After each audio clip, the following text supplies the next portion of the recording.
2 minutes. Hey, Facebook, YouTube, welcome to the special edition of this show. I think it really happy that it fell on our Independence Day. So positive Independence Day for everyone who's watching this show. As you know, we do this show every Saturday. Today Saturday? Yeah, Saturday. Yeah, every Saturday. And this is generally driven by Vivek, right? He have a couple of questions, and plus he brings a lot of other people into the show, trying to do this questions in the best possible way, right? So it's best again to watch on YouTube so that it's much more visually, and you can see Vivek, and we also have Yash Kondekar and Kanika with us. So I'll just invite them all together right over here. So I'll bring them on board. Yeah, there you go. Those are free. Kanika is still, I don't know if she's going to show herself or she's going to keep it that way. So let's keep it whichever way she likes to be. Yeah, and we do this show, it's purely as giving back to the community and nothing more at all, right? It's just purely making people understand how life is all positive, making people understand how you can live a positive life, making people to understand how life is actually simple, right?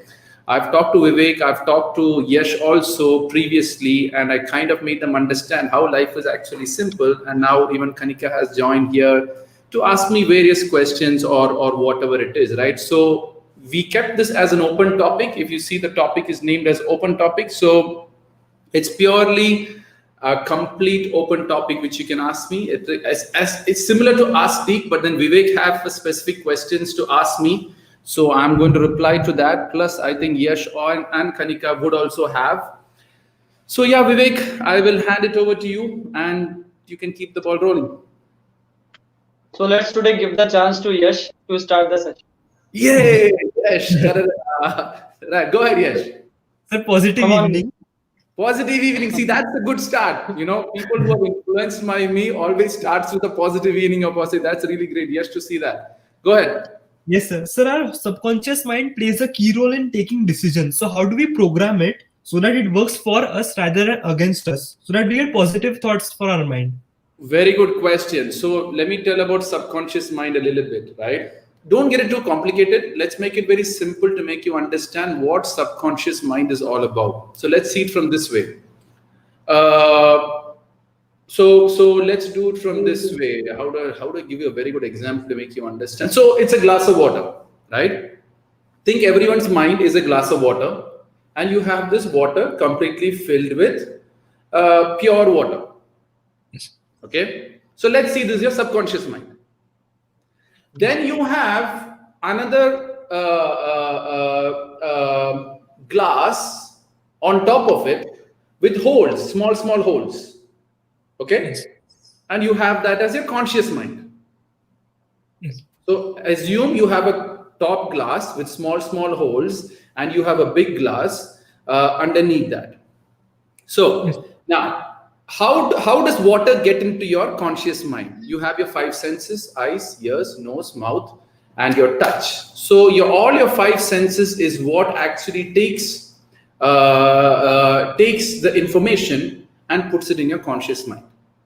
Yes. Right? Conscious mind, you're conscious about it. Right? For example, when you're driving, you drive on autopilot. You drive on your subconscious mind. But when a car comes on the way, suddenly when the car comes on the way, you get distracted and you be alert. That means your conscious mind have stepped in. Yes. To know if I have to go left, if I have to go right. Right? So same thing happens in cycling. When you're cycling, do you always focus on kicking the pedal automatically, or you're automatically kicking the pedal? Automatically it happens. Yeah. When you're automatically kicking the pedal, what happens there? It is your subconscious mind running the pedal. Yes, sir. But then suddenly your friend comes on the way and suddenly, something stops. You'll see that you lose control of the pedal. You come hard, you go strong, you hold the brakes. That's all your conscious mind. Yes. So that is a simple example. Now, how do you influence it and how you change it? So your conscious mind is completely influenced by your 5 senses. If you put in positive things, automatically a conscious mind becomes positive, and slowly it'll drip and go into your conscious mind, and it becomes filtered, and it becomes black or white. So if you put positive things, it becomes white. If you put negative things, it becomes black, in simple terms. So if you're constantly seeing from your conscious mind, a son shouting at a father, son shouting at a father, son shouting at a father, son shouting at a father, when you come in your real life, when your father comes and tells you something, automatically you're going to shout to your father. Yes. Because you're consciously seen, one drop has gone in your subconscious mind that when my father comes, I'm going to hit back. Yes. Right? So the next question you will ask me is that, how do I clear this? How do I control my subconscious mind? The only way is, now if your subconscious mind is filled with black negative water, try an example in your home. Take dirty water. Yes. Okay, fill a dirty water, or take Coke. Let's take an example, cola. Take Coke in 1 glass of water. Start pouring pure water into it. When you start pouring pure water, slowly you will see the water flowing out, which means all this water flowing out is your actions actually. So when these actions starts flowing out, automatically what happens is it starts filtering on its own. It starts being clear on its own. And when it starts being clear on its own, your mind becomes positive. Your conscious mind becomes positive. So the only way you can control all this, the best way is to fill in your conscious mind with so much of positivity that the negativity have no place. And when you start feeling love of your father, love of your mother, loving your mother, loving your father, loving your mother, slowly it goes into your conscious mind, and slowly it starts influencing your stuff. It starts influencing all other things. Does that make sense? Yes, sir. Okay, go ahead. So next question. Go ahead, ask anyone, anyhow you want. Sir, why do humans have the impulse to be self-destructive? Impulse to okay, now it's not everyone is impulsive to be self-destructive, to be on the right side. I would rather say is people do negative, or people do something which is destructive. 2 reasons. One is because they have so much of power, and the greed starts to step in, and they go on destructing the world or whatever it is. That's one side. You told self-destruct, right? Yes, sir. Okay. Why you want to self-destruct is because somewhere around, most of the people go into moving self-destruction is because it is okay for them to do it. It's as simple as that. Eating fast food is bad for your health. Yes, sir. But it is self-destructing you. Yes, but sir. You still go and say, oh, let me eat. No, tasty. No, you go. Right? So self-destructive is because it is not killing you, or it is not hurting you in a short-term run. And that is willful ignorance. Now you already know, and you purposely do it on a wrong sense. That's completely, do it, right? So what happens there is it is okay. The pain is not that hard.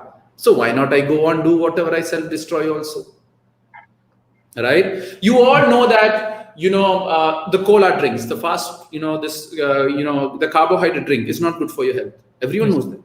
Everyone knows that too much of alcohol is not good for you. Yes. Right? But still people have it. Why? Because it's okay. I'm not dying, no. I don't have that much responsibility, no. So it's okay. Chalta, let's go with it. Until the big hit comes.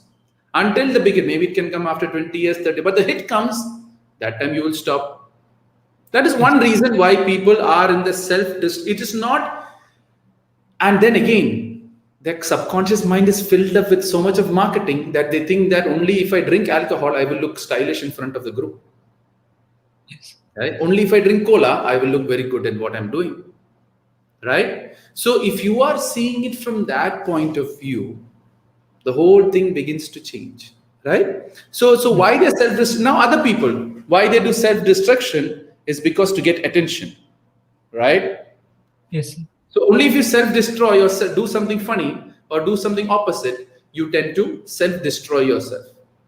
Right? But why? If you self-destroy, hey, why are you doing? Hey, don't do this. And you go into that kind of thing. I hope I've answered your question indirectly or directly.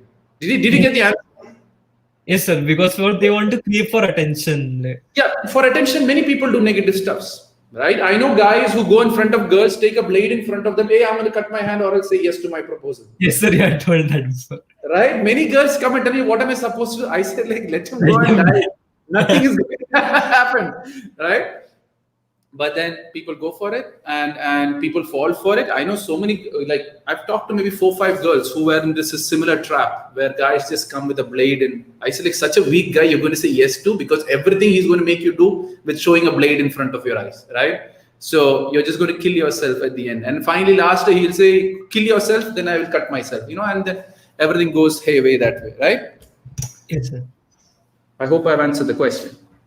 Yes. So next question. Go ahead. How do we proceed when things don't go as planned? How to proceed things when things go as planned. Now, let me get this point very clear. There is no plan which let me take it this way. If you properly plan, okay, if you properly plan, even your failure will have a backup plan. Yes. Right? If you properly plan, your failure also has a backup plan. So if it doesn't work out, you have a strategy how to come up again. Most people don't have it. Most people don't have those backup plans. I know many great people. Focus on plan A only. Forget the plan B. Focus the plan. Yeah, okay, you focus on it. But what if by some reason you didn't get plan A? You have a backup plan? No. You start scratching your head. Oh yeah, why did I do this? I should have done that. My friends are doing this now. Where did I reach? And all that. And you go on. Right? So a proper plan has a plan A, a plan B. If plan B is also doubtful, a plan C, a plan D, and whatever plans you need until you're satisfied that I'm going to make up regardless of whatever happens. Right? So that's one point you have to understand. And what is the question again?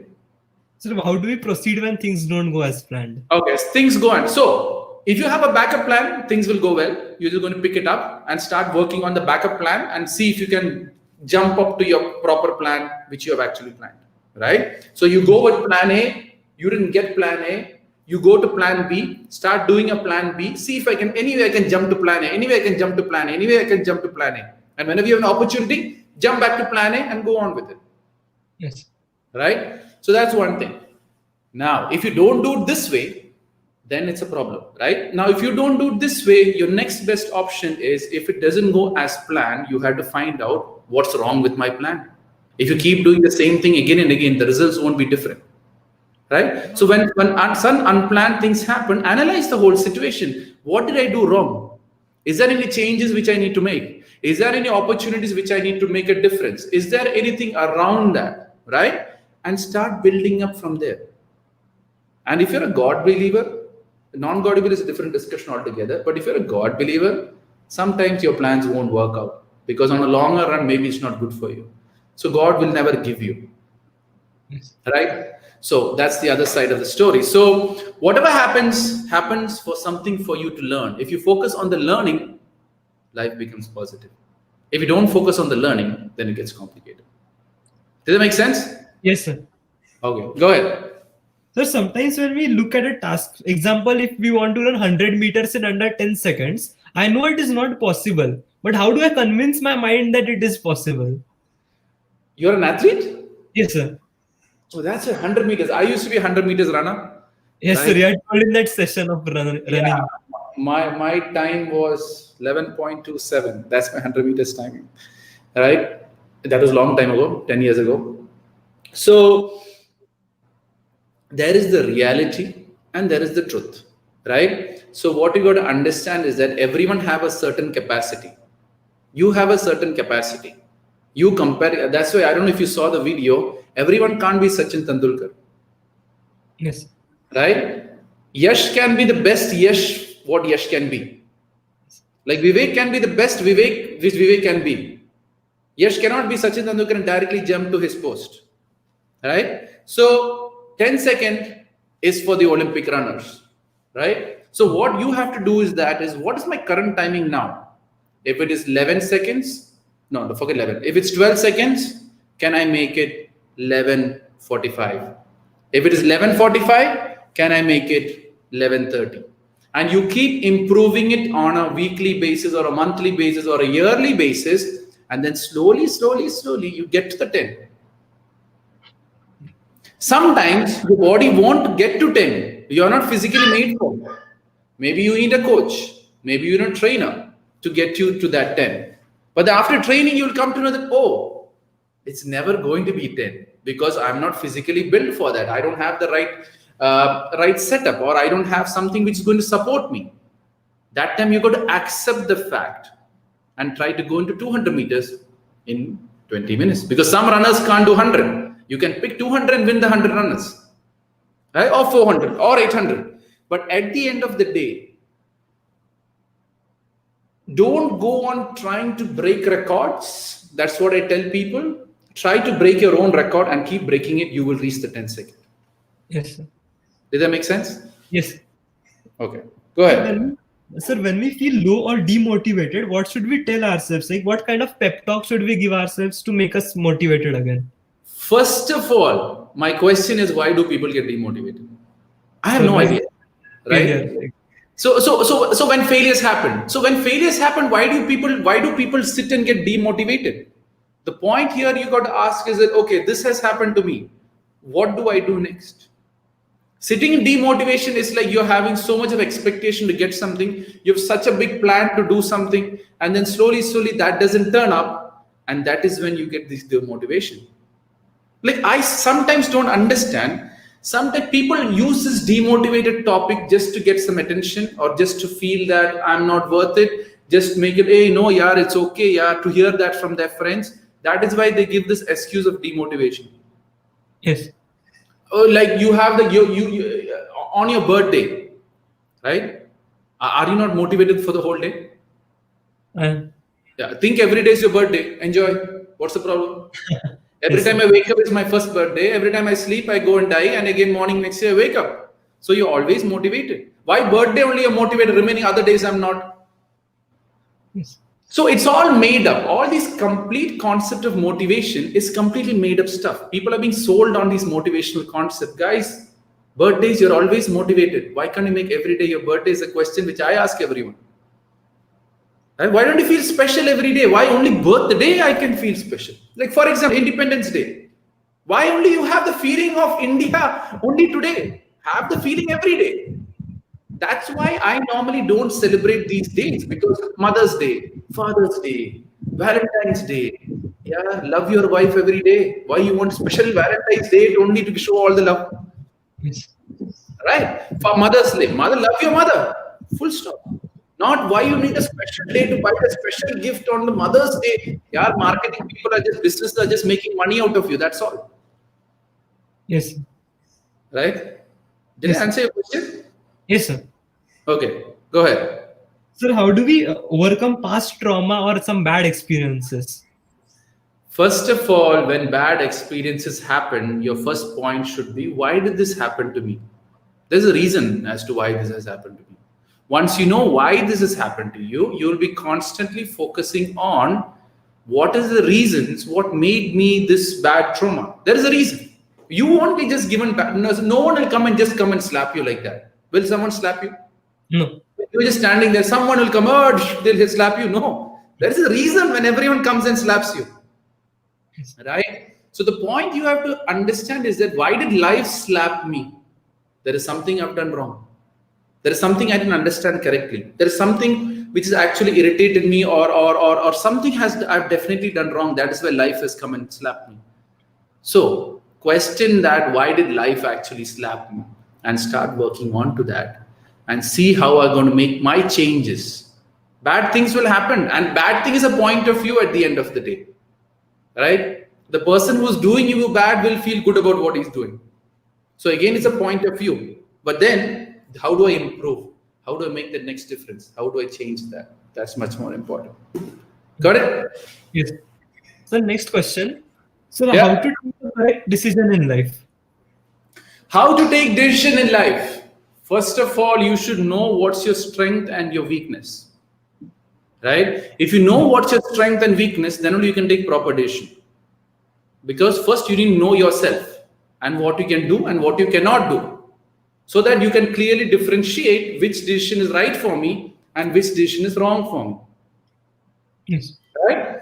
So Instagram, just to tell you everyone, I have Vivek, Yash and Kanika on the show. I'm telling everyone to come to YouTube because you can see them also, right? That's the reason, right? Here you can only see me, Instagram, so feel free to be a part of it. So, oops, what I was saying? Decisions, a correct decision. Oh, your decision. So first you should know yourself, your strength, your weakness, what's your strategy, what you can do and what you cannot do. Next thing is have complete details of option number 1 and option number 2. Most people, they limit themselves from option 1. So for example, you have to select between numbers and alphabets. What you do, you will go and investigate 1, 2 and 3. Alphabets, you will go A, B, C, D, E. So you say, oh, A, B, C, D, I know, oh, 5 is good. And you'll go and check alphabets. But after going to alphabet, your friend goes in numbers and finds out, oh, numbers is only till 1 to 10. Alphabet, I have to study 26 alphabet, oh, 1 is easy. You go to numbers, removing, forgetting A, getting motivated, and then you go to numbers again. After doing numbers, oh, numbers are very complicated for me, I'm much better on alphabets. So you go on this cycle because you have limited knowledge about both options. So if you have 2 options, decision is basically taking options from 2 options, right? Research about 1 to 10, research about A to Z, and see if I can achieve A to Z or 1 to 10, and then select. Decisions can never go wrong. But most decisions, what we do, Mama Papa is saying, I will take, right? Or friends are doing the decision, I will take. So when you go from that point of view, things are actually different. Did that make sense? Yes, sir. Good. Sir, I'm done. I got all my answers. You're done? All your doubts are clear? Okay, great. Perfect. Vivek, back to you. Kanika is quiet. She would be talking, or she's just a visual, silent listener? I think she's there, but oh, she's come online.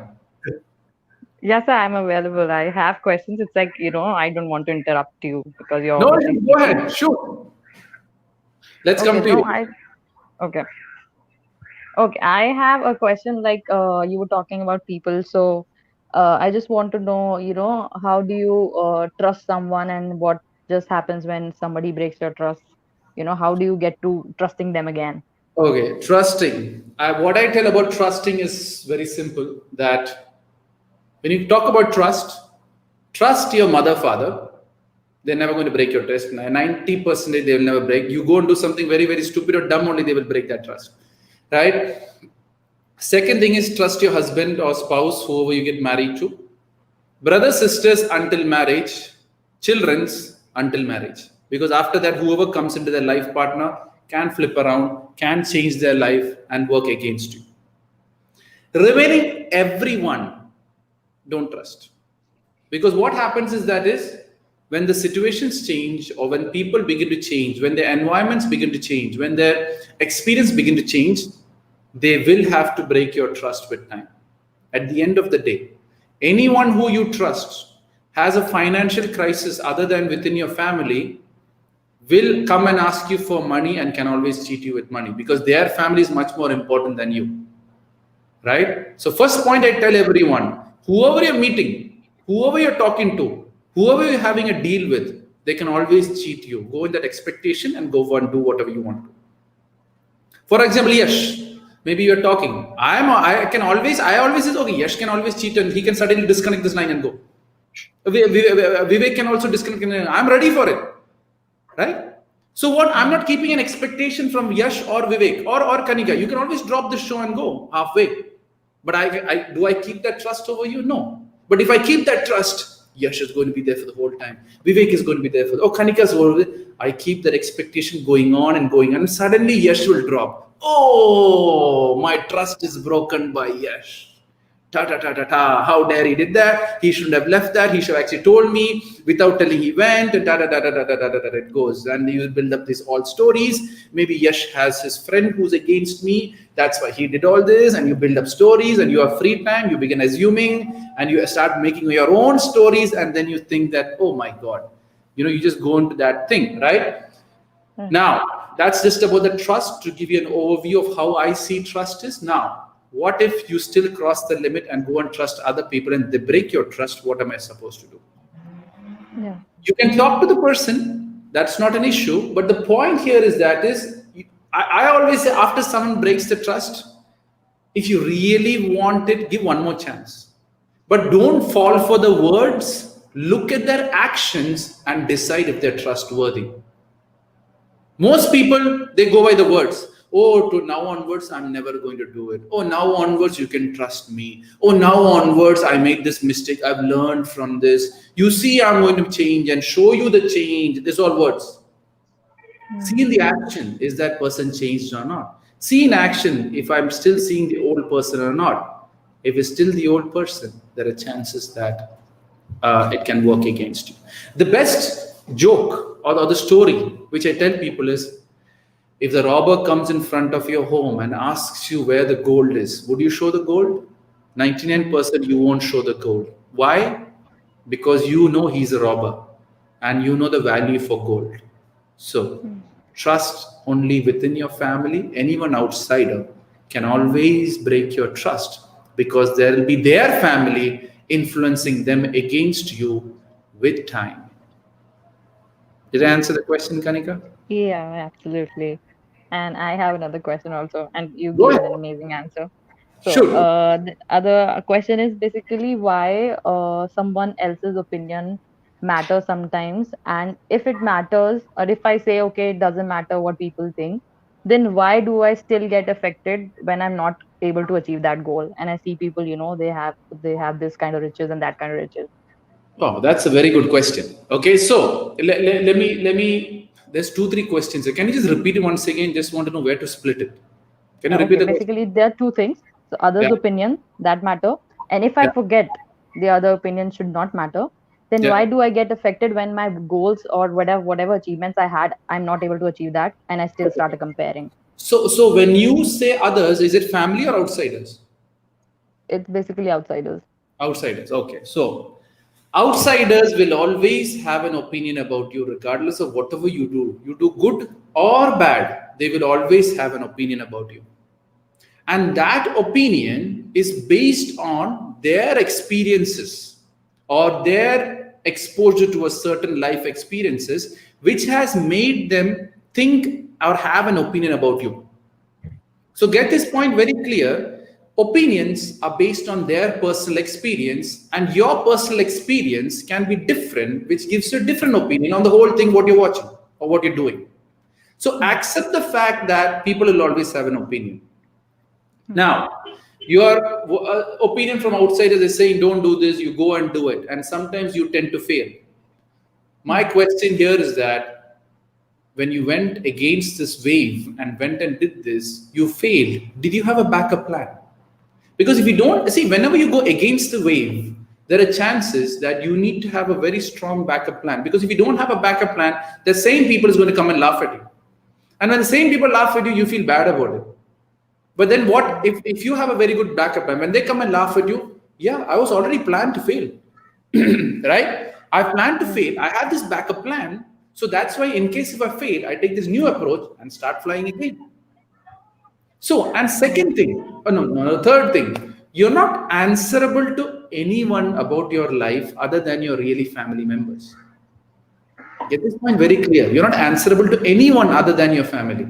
So people will ask questions. My wife asked, my wife was trying to, no, not my wife. I think some other girl. No, I think my wife only. She was doing something. And I think my mother or father or someone, I think her friend. Her friend actually asked her a certain question, right? So she said, like, do you actually give out this personal information? One thing I told her, you're not answerable to anyone, right?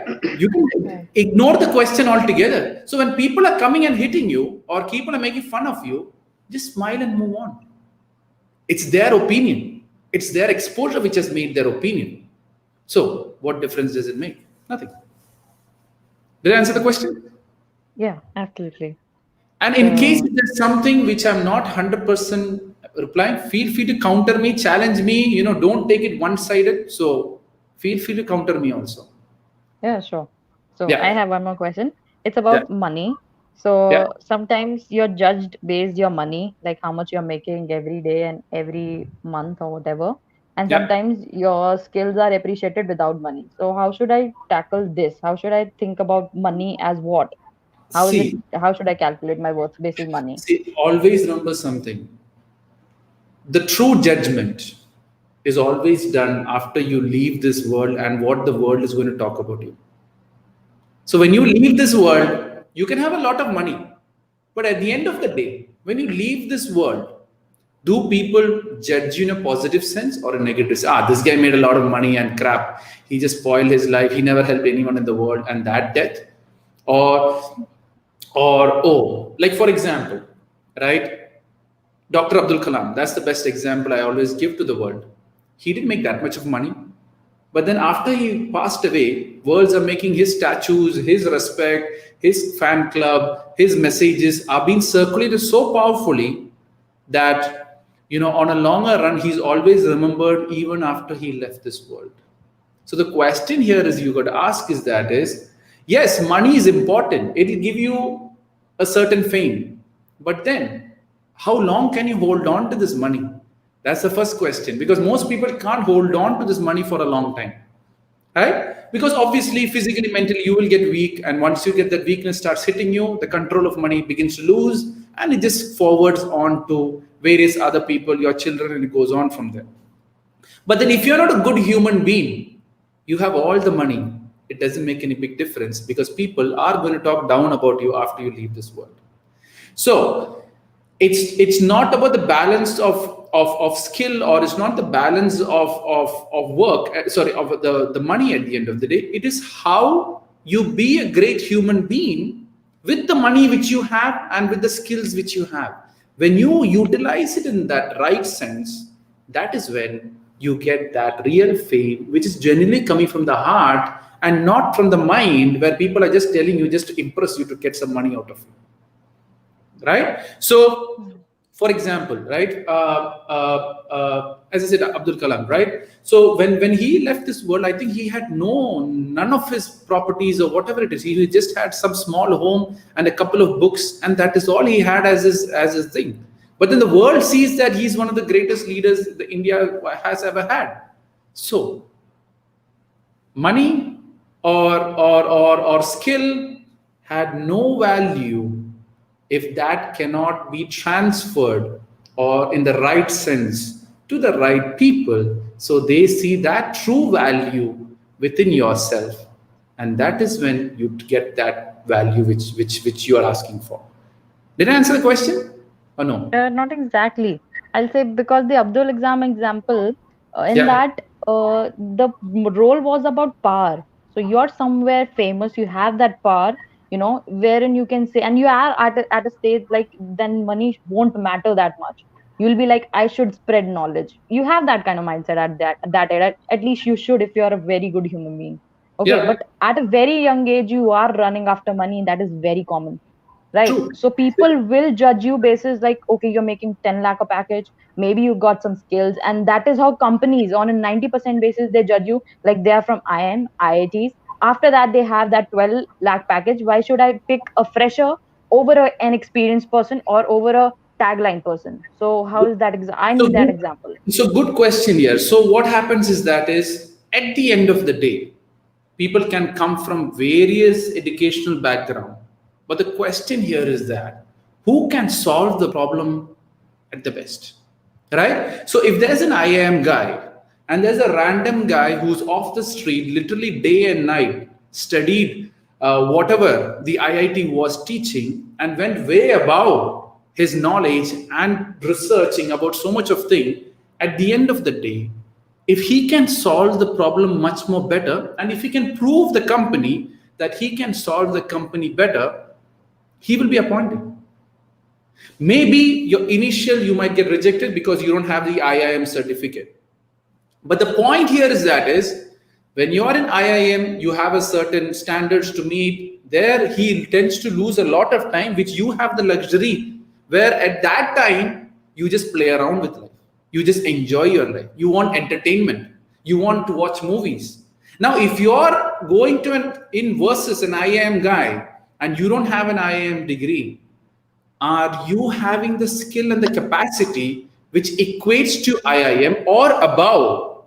You will be appointed for the job. But that confidence you should have within yourself. And that confidence, not use looking at an IIM, oh, I don't have an IIM degree, so the companies are going to give them. Now, my next thing I can tell you is that you get into the job. If you really work hard and if you start focusing on your growth, and if you, many people after getting the first job, what they do, they stop studying. They stop growing. Oh, I got this first job. Let me hold on to this job and keep it with me for the longest time I can. There you go. Once someone comes better, they're just going to throw you out. But then if you focus on the growing, if you focus on your true growth, you will get promoted. Right now, maybe you are not an IIM. You're just a fresher who's getting into it. You might only be paid maybe 10,000 rupees. Take it. Show your performance. Start working better than your boss. The bosses will see you and will give you that 12 lakhs if you're truly worth for. You get paid for what you're truly worth for in any market you go. But are you worth for it or not is a question which you need to ask and keep working towards that. Now, did I answer the question? Yeah. So what I see, I'll tell you my lifestyle if you want to, right? I started working at the age of 18. Right? I tell everyone one point: if you don't have a job, go and work for free. This is the first thing I tell everyone. All freshers tell me, oh, there's no job vacancy. Our first question: are you ready to work for free? That's the first question you got to ask yourself, because for you, money is more important than your experience or the knowledge. What I would say is that go and work for free if you have an opportunity. So first, way before, I went and worked for free as an insurance guy, right? I don't know, very few people know it, but that's how I started. But that was just working for my uncle at the end of the day. Uncle, I'll just do something. Give me something to do, right? With that experience, I got into secretary, right? I have completely a commerce degree, but doing an engineer's job because I worked through it, right? We have 8 sales managers.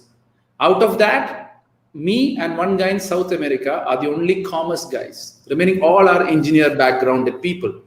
How we did it? We worked as a technician, free time. We worked overtime without any pay as a customer support guy. I helped my boss. When I was working for customer service, I used to tell my boss, you sit free. You give me all your job, let me learn it. So he used to come early. So he used to come late, go early.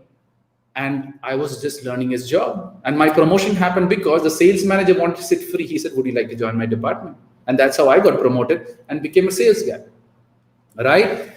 So the point is, if you're worth it, the market will pay you.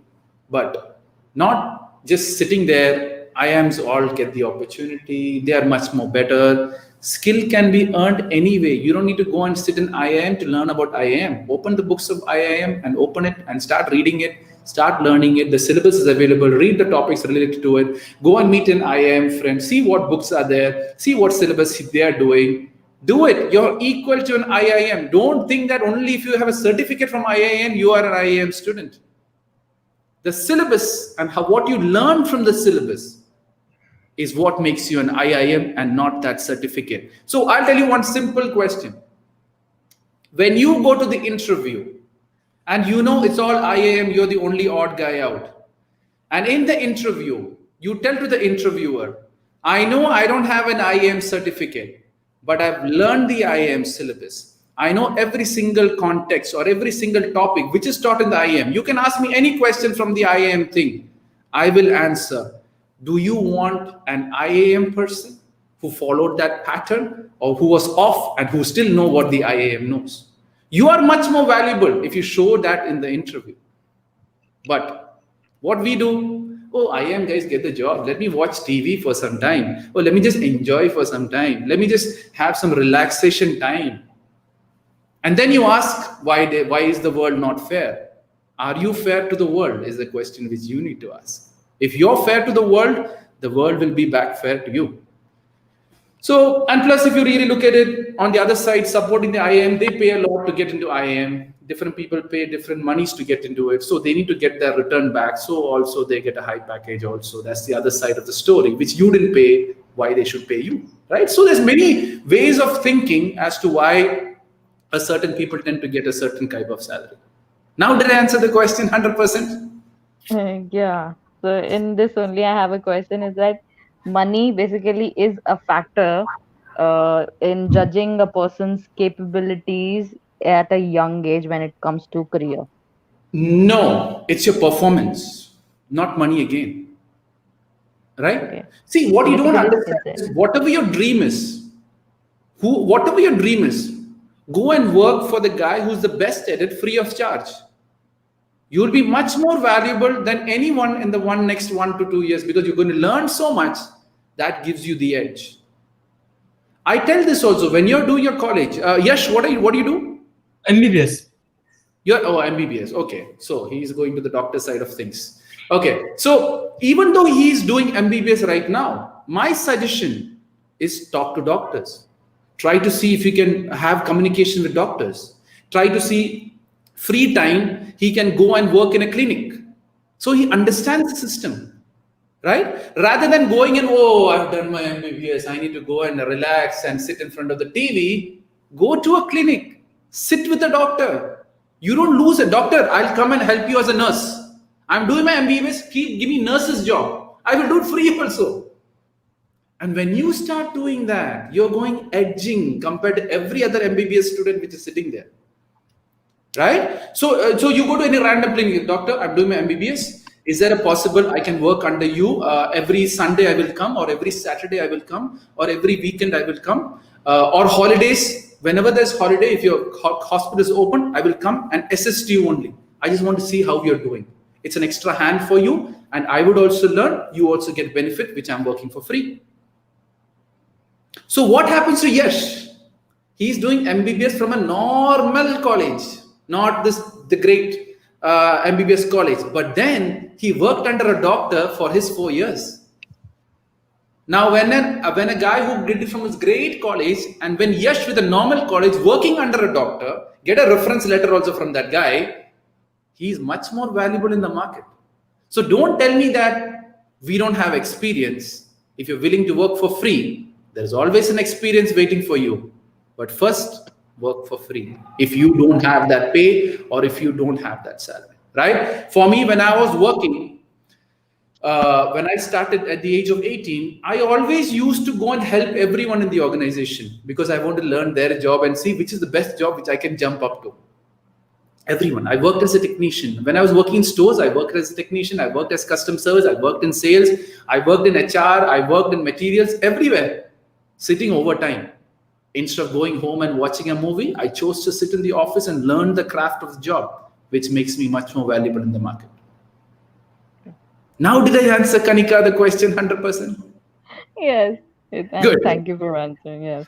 Okay. Yeah. So I'm done with my questions. Full stop. That is the big question. Money, unfairness in this world, and all that. So what I'm trying to tell you is that if you're valuable, the market will pay you. So first talk about your value and what you can give to the world, rather than what the world is giving the other people. Right? Maybe there is unfair ways people are getting better than you. Let them do the unfair means. But at the end of the day, after 1-2 years, the truth will come out and they will fall. But when they fall, are you ready to take it?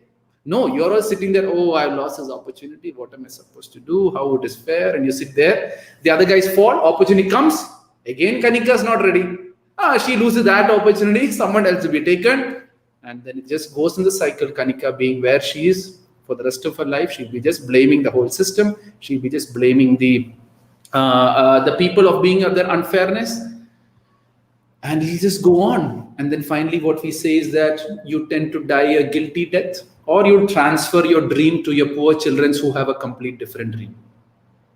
Right? That's what most of the parents do. I didn't become an engineer. I want my son as an engineer. Why? Because dad just sat there doing nothing and not doing that engineer which he really could have done.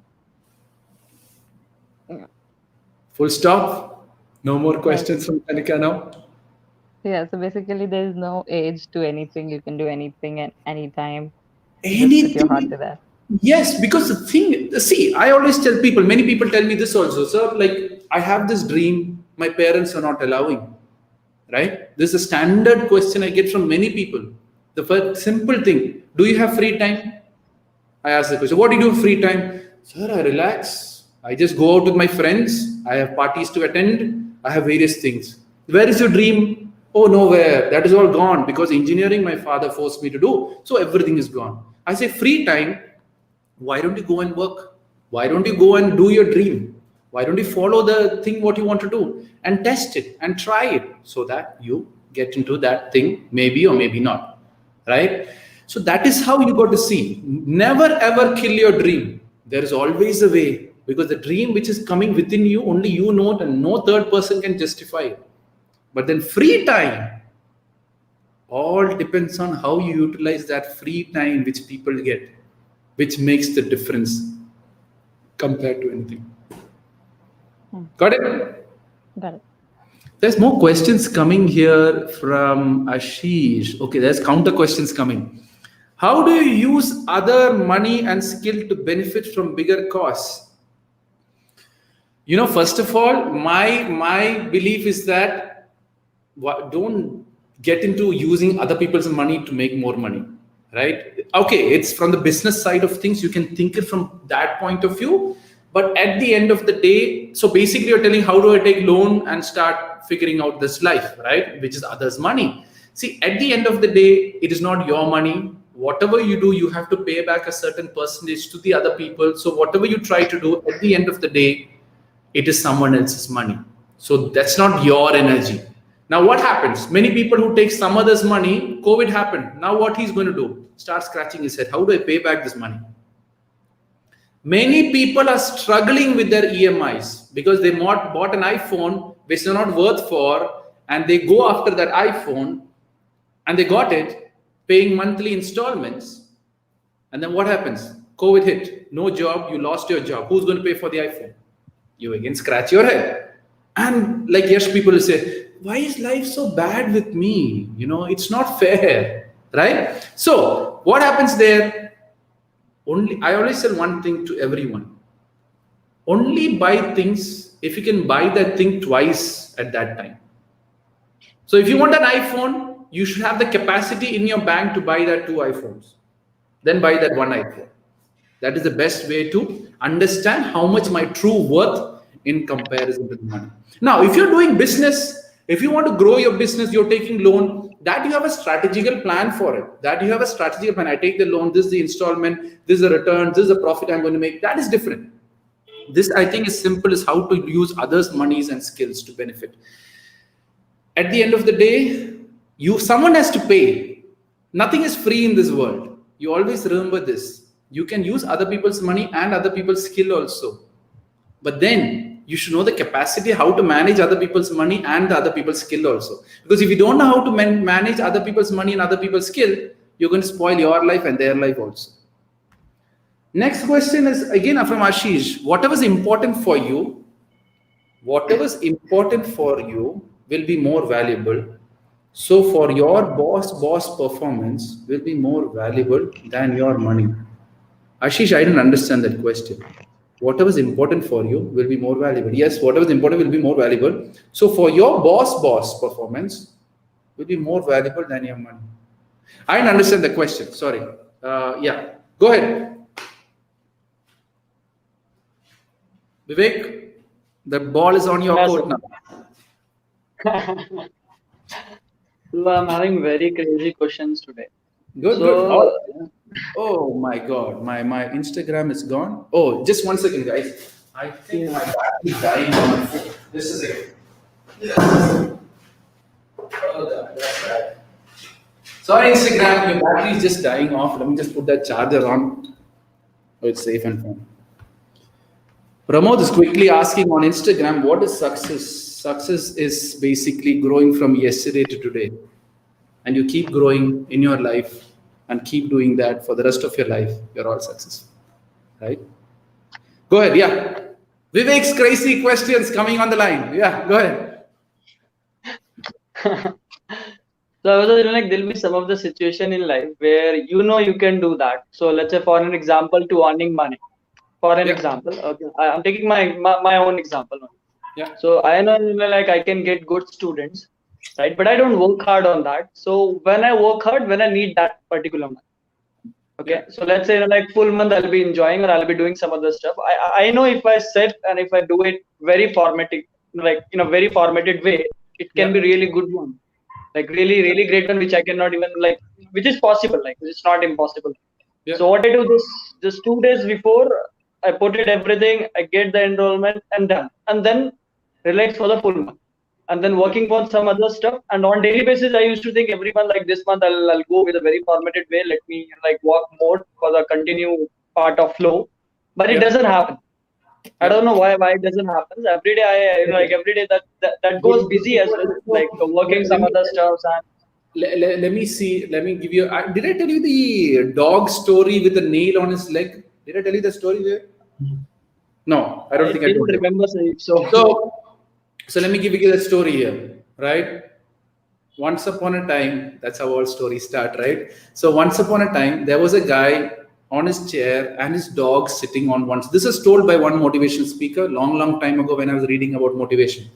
So there was a dog who was sitting on side of that owner. A passenger was walking on the side and saw the dog always making a small painful noise, right? Like, it is not barking, it is just crying with a very small noise. So the passenger saw crossing and walking, waiting for the bus. He always saw this dog crying. So he asked the owner, why is this dog making this strange noise? It looks very odd. So the owner replied, no, he's sitting on a small nail. So since he's sitting on a small nail, that pain is hurting him, but it's not painful enough for him to get up. Right? So that pain, he's okay with it. That struggle, he doesn't want to stand up. So what he's okay with the pain. So you're okay with that one set of people and living the month in a very relaxed way. But what happens is you sit relax. After some time, the nail will create a pus. This nail might create an infection. And then you will realize, oh, I need to step up. Then you will step up and you will do it every day after now on, because you're always, this pain is going to start hurting you. So what happens is that why people are not constantly doing it is because they don't have that big pain to actually do it. They're happy. This is the first question which Yash asked, right? They are actually happy with what they are doing. Right? They're comfortable with what they're doing until a crisis hits them. When the crisis hits them, they will make the changes as needed. Right? But then, do you want to learn from the crisis point of view? Or do you want to learn it from taking that action, which is knowing yourself, knowing your capacity and doing it? Now look at me. Sometimes even I do the same thing. It's not that I'm like perfect, understanding positive. Sometimes even I shift a lot of things. But what I do is I commit myself to stuffs.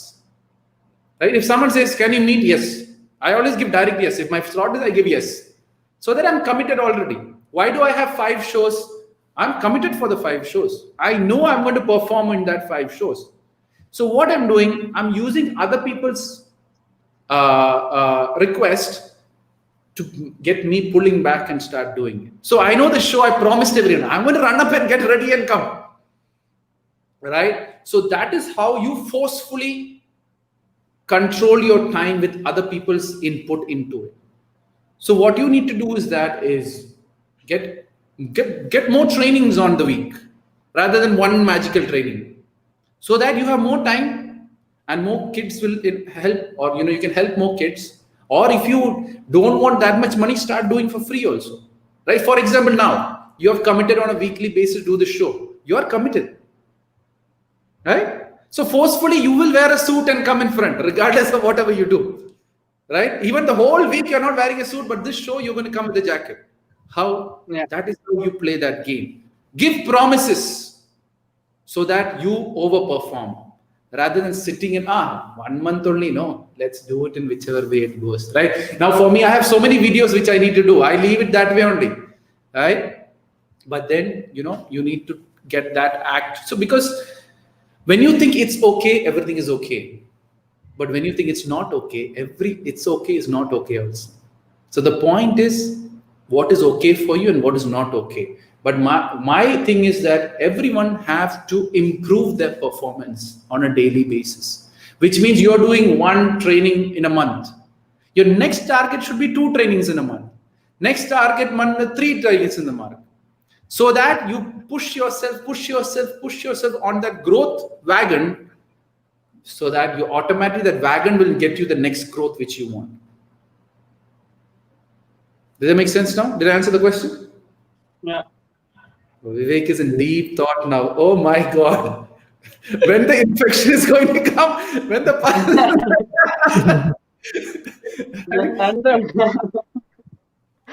and another question is like I was just already changed, already doing the good stuff at the same time. But the people will be coming in, will be showing you're doing a good job, inspiration and all those, it's feel good. Yeah, man, it's good. But at the same time, the thought came, there's something which I'm missing. There's something should be beyond. What something is that mind is disturbing. What something is that? Okay, so what happens is when people, I don't know it's negative or not. I don't think it's in a negative manner. See, what happens is when someone builds up or tells you this, you're doing a great job, we really like it, you tend to build up the ego, right?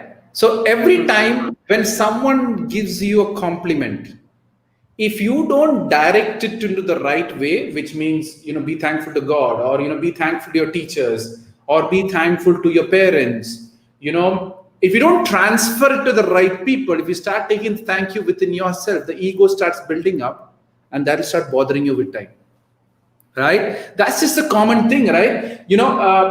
So what happens is, if you always look at me, whenever you tell any compliment, Vivek, very well, I always say thanks to God. No, I was doing that only now. Whatever is happening. Yeah. But still, it's going good. But still, the thought came what beyond I was searching for? There's something which I have to do more. It's not happening. What is that? See. The thing is what happens there is, somewhere around you will be taking in this compliments which people are giving you. Right? When someone tells you a compliment, I'm dead sure you will smile. Oh, I did. Oh, my work got recognized. Oh, my hard work got recognized. Oh, thanks a lot, man, for this compliment. You feel motivated. Now, a simple question. If people stop telling, you will be demotivated also. Right? So what happens? It's the external force which is making you do what you truly want to do, which means it's external pressure. So don't you think it's not your pressure? And when it comes from within you, it's a different ballgame. Yeah. Right?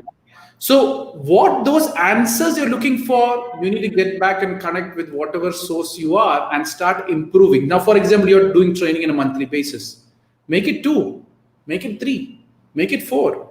If you have time, right? If you have a business, grow this the current profit. Don't sit there. How do I make it next? How do I keep improving? How do I give promotion to my people? How do I improve their salary? How do I make them happy? So that you have a constant, and the thing is, if everything goes well also, it's not me. Then you don't take that ego, because most of the people, they hear a couple of compliments and then, now for example, I'll say, oh, Yash, you look really rocking on the suit, right? He smiled. He took the ego, right? So that's it. He took that ego there. So like that, many random people will come into your life. Oh, yeah, big stuff, man. Oh, I never expected Vivek, such a big change, Vivek, in you. I didn't expect this from you. Why? Ego gets in, they get your energy and they start helping, growing. Right? So always remember, people will all there to compliment you.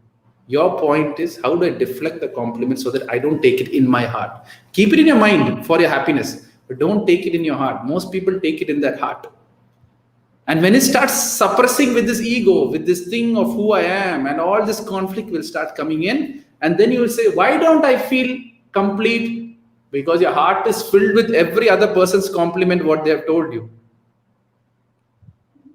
I'm doing this because I love doing it, regardless of what people tell about it, regardless of whatever my opinion, what other people have about me. I'm doing it because I love doing it, full stop. I'm doing it because it is just my way of doing things, and full stop. Stop expecting anything in return. No one can control you. You will always feel complete when you start doing what you love doing. This is partially one-sided question to Kanika also. She asked about opinion of others. If it's influencing you, it starts working up from that side. So here is another big mess question. Okay. Okay. Go ahead. This will be okay. So everything is going good and like doing great things. I'm just like working on the things, but still it's look like I want to get more to know about this life scenarios. The things that people go through or whatever the things, and sometimes it feels like let me leave something and let me give a time to me to go somewhere and to know something more deep about life. I don't know why this thought is coming such a way. It's not a negative way, I guess. So See, it's going in it's like very out of the box that is coming. Yeah, see, Vivek, see, the thing is, I really, previous discussion which I did with you, I don't want to totally publicly tell about our previous discussion, but whatever you are is because of whatever energy which comes within our family, from our family. And when you take that positive steps to understand those people will come and call you once in a while. Maybe you have to go and meet them and say hi, hello. Maybe it can be your teachers, maybe it can be your parents, maybe it's that God belief, or maybe it's a temple, maybe it's whatever it is. They will start giving you that guidance after that. Right? So everything is good. The thing is not complete, but you're saying everything is perfectly going. Maybe your mother is dissatisfied, maybe your father is dissatisfied, or maybe the culture or what you're coming from is not happy with what you're doing. Right? So what happens is that why don't we feel complete is because the sources which made us what we truly are right now, you didn't give the proper recognition to them, or you have to do a certain steps which will satisfy them, which will keep you complete or satisfied. Did I indirectly answer the question? I don't know. Well, like it feels like I guess one point is good that you come up with the parents part and all, because I'm talking with them since a long and just getting busy stuff. So that may be the one reason. Yeah. But maybe I talk to them. I don't know how it goes, but still things are going perfect. And sometimes it happens like everything is going in a very very positive manner. Yeah, it will all go. Because see, everything is going positive, everything is going as per plan, but still you feel empty, is because you're not. It's not empty, like I just want to know more deep about it. It's just more go deep about it, go in search of it. I already told you who you have to go search after. Right? If I tell it over here, it will look very odd for various other people to relate to. So I already told you who you have to go and search after. Maybe you have closed that book. You got to reback it because they will trigger you to come back. Yeah. Right. So when you take these positive steps, your family grace, your parents, all that prayers will start, trying to make it more complete and complete. You just have to get back, tap to that, and go back, right? Maybe the family part is one of the reasons. Yes, let's see what it will. Your family part will bother you until you don't close that empty things which is still open. You will never feel complete. Right? I can't say that is an empty thing. It's I understand it how it goes.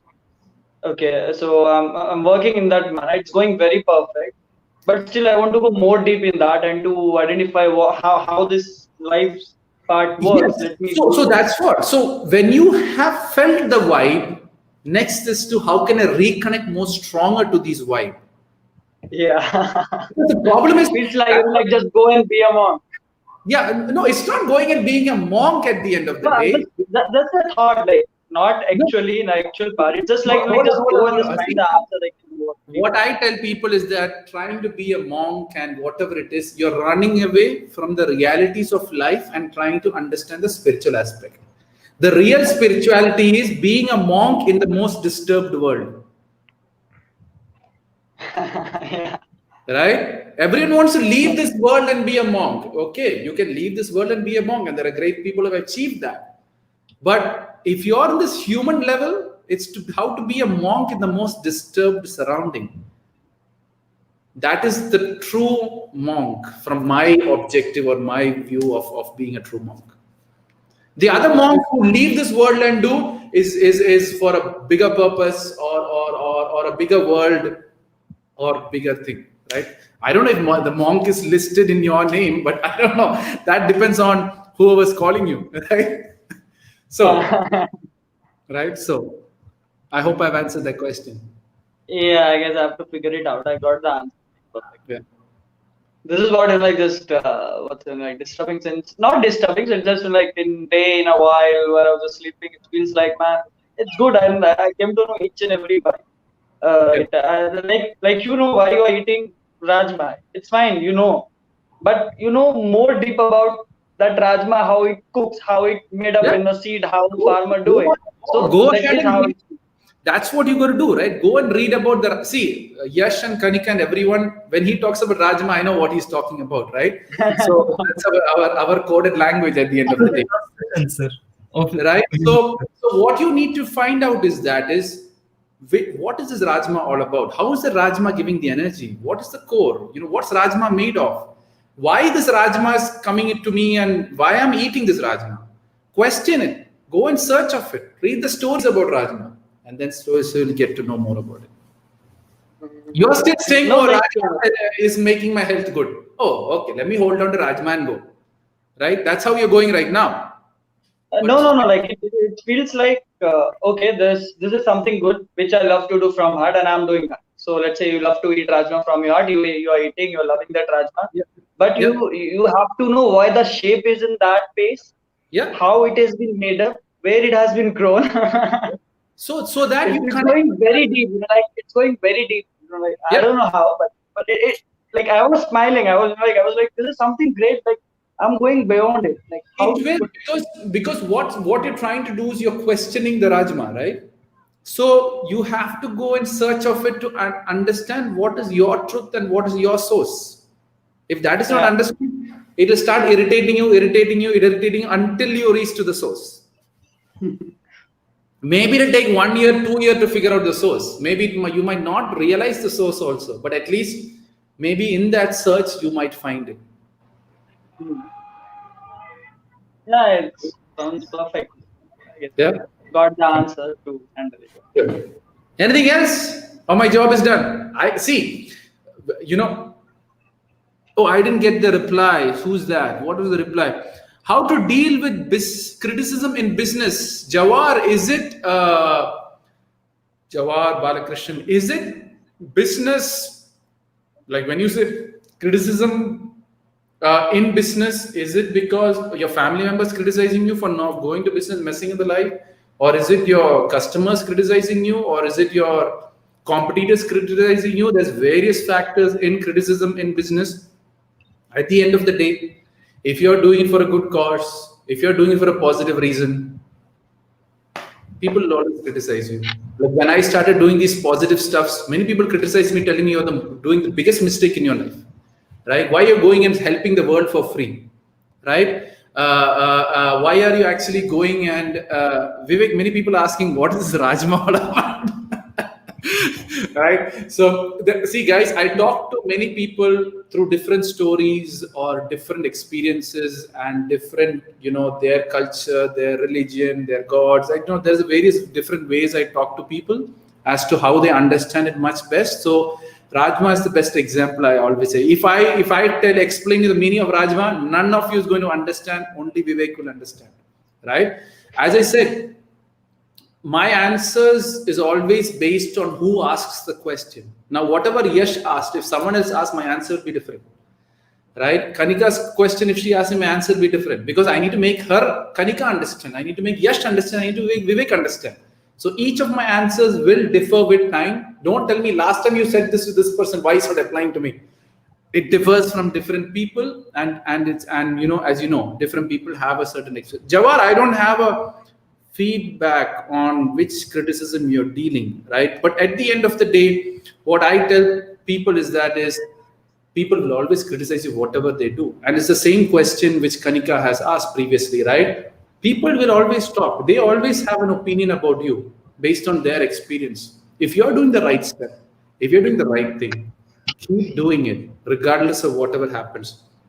Okay, Jawar is saying both family and friends. If it's family, you need to go and explain your family about the business, how you're making money, what the profits are, how you can make this into a better stuff, how your investments are. I really don't know if you're getting into business or if you're already in business. If that is what it is, you need to understand and explain to them, right? Basit is asking how to talk face to face. Vivek, what's your number? 0091? My number is +91. Yeah, +91. 96326.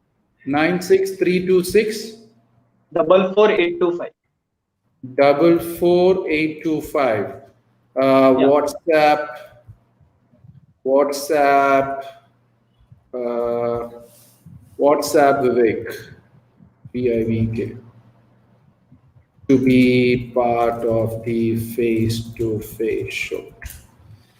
Yes, it is going to. Oh, it only went to Facebook. It didn't go to YouTube. No, doesn't. Yeah. So So if it's both and family, first thing is, I don't know if you're getting into business, or you're starting something, or you're already in business. Always remember that people will always find ways or criticize you because they don't know the complete story. When they don't know the complete story, obviously anyone will criticize you, right? Why do I wear a blue suit? Like, you might like brown and you say, why the heck you wore blue? Indian National Day, you should have wore some color, right? You should have worn orange color. You should have a tradition. Oh, no, I have blue and white in here, so I have blue and white in here, so I'm good, right? Even I'm celebrating the Independence Day from that point of view, right? It's all a point of view at the end of the day. So take it from that point of view. How you see might not be seen by someone else. So make sure you don't have the conflict with that, right? I think I've answered everyone's question. Yeah, Yash has come with a question. Yeah. Today I put on my Instagram story that if anyone has a doubt to ask to you, then they can ask me. So someone told, sir, I have social anxiety disorder. So how do I deal with it? It's weird. Okay.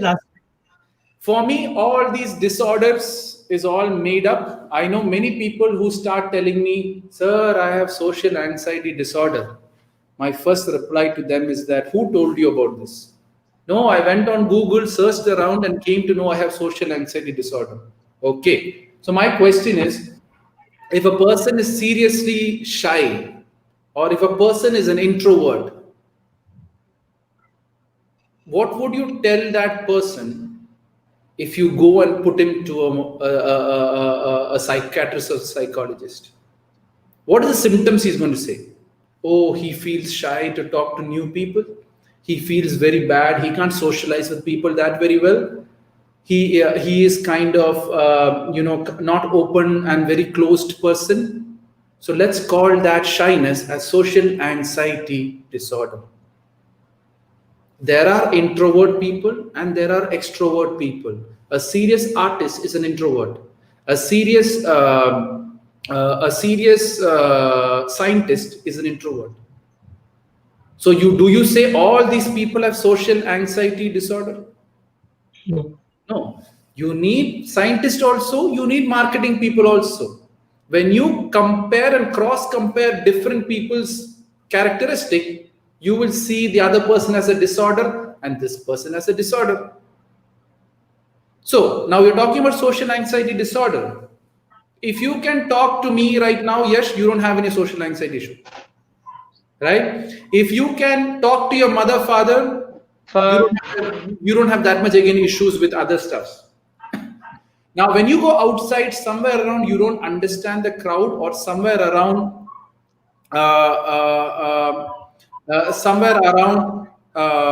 what I read about something.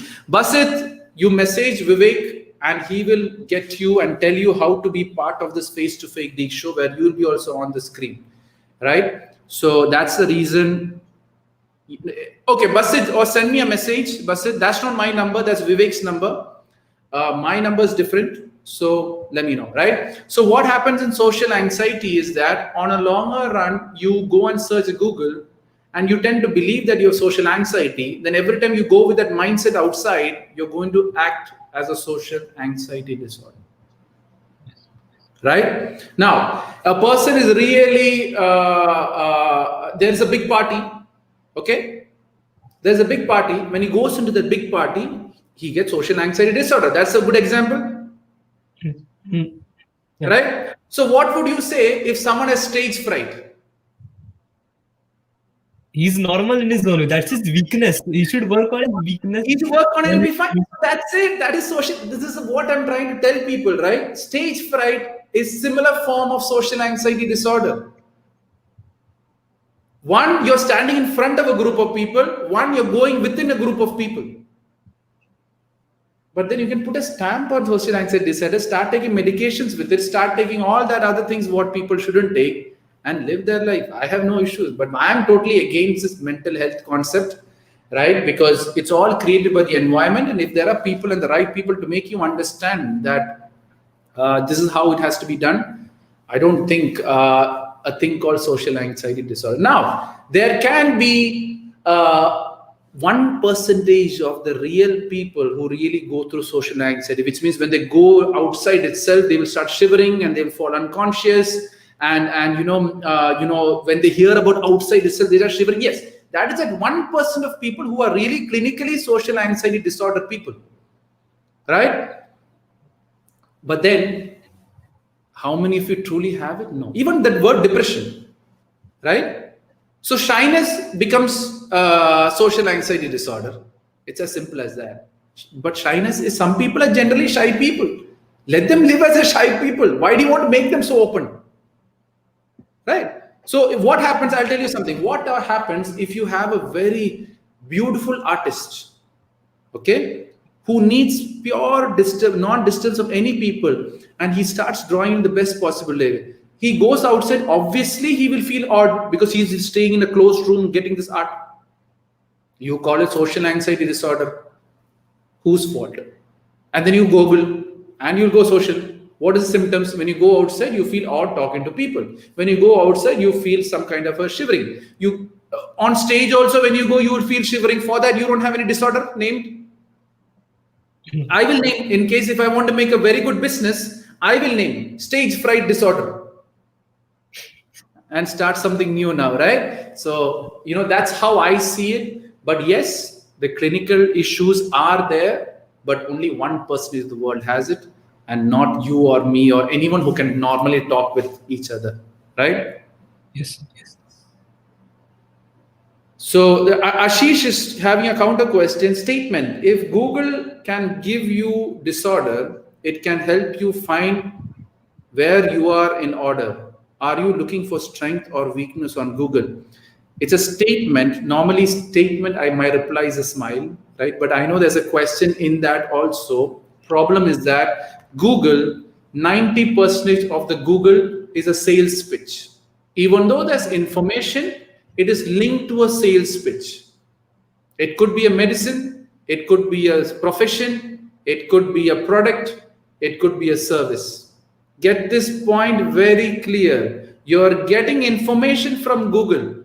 Take it only as information, but don't fall in the trap of sales or product which is unrelated to that Google's concept. If this is understood, everyone is safe from Google, right? I hope I've answered the question. Yes, I've answered your social anxiety disorder question. Yes. You can share this with your friend whoever told about it. Yes. Right? So, any other question? Sir, when I watch your sessions, I get very motivated and inspired that I need to study because in my life, studying is important. But when I actually open my book and study, then I lose the motivation. How is that? So what happens is you're listening to me, you're feeling good and you're feeling great about it. It's just a positive vibration which I could be creating, or you could see that vibration within me and you're feeling good about it. But once you open your book, there could be chances that me or the surrounding or Kanika, see, when you say positivity, everyone in that group listening to the show is having a positive influence on everyone.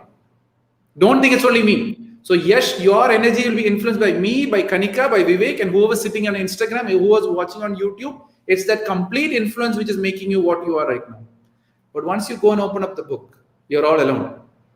Yes. Right? You don't have that energy supporting you. So what happens there? Then it's you're alone. Then you need to create your self-energy. I always tell people, if you understood about positivity, you don't need to meet me or see my videos anymore. My objective is to make each and every one person understand what their true self-motivation is, so that they can forget me or they don't need any other motivators in future. Now your point is, when I open the book, I'm tired, I get exhausted, or I don't feel like studying, is you don't have a clear indication of why you want to be a doctor. Many people want to be a doctor. I don't know. Did I share you the doctor video? Positive Yes, doctor? sir. Okay. Yes, sir. So in that, I clearly say that, right? What is the intention of you to be a doctor? Is it because you want a doctor next to your name? Is it because I want to feel that proud feeling? All these feelings will, who want this proudness? You will relax. Who want this, I work hard for all this money. After that, what I'm going to do with the money, right? If your intention is not positive, or if your that self doesn't feel whatever you're doing is actually good for you and the world, you will never be demotivated. You will be always demotivated. My question, when you're hungry, when you're having lunch, demotivation will come or super motivation will come? Super motivation.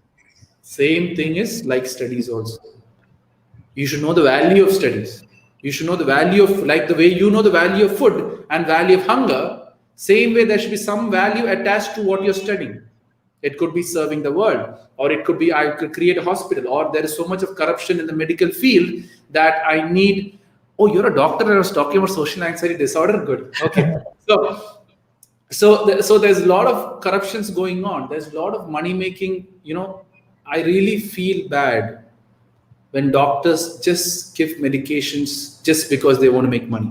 Yes. There is one side of the business, you can't hide the fact, that is the truth, right? What I tell people is that if any doctor gives you more than 3 medication, he didn't diagnose you correctly. Yes. Right? So those are the things which needs to change. If your intention is to change that world so that it makes much more beneficial for the humanity, automatically the drive will start coming in.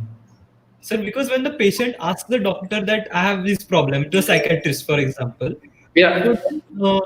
that's just, if the psychiatrist, he misjudges a person, like if he has something else and the person tells something else. So the psychologist tells that there are the chemical imbalances in the brain due to which he's not able to live properly.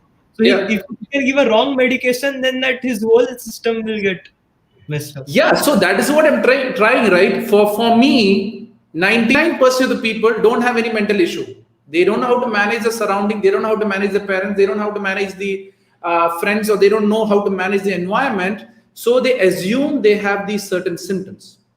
Now, the funniest part is, if he's all okay, which means his chemical balance is correct, and he goes to a doctor and tells all the symptoms and eats the medication, that correct mind becomes imbalanced, and that is when he goes to the mental direction. Right? Same thing with medicine also.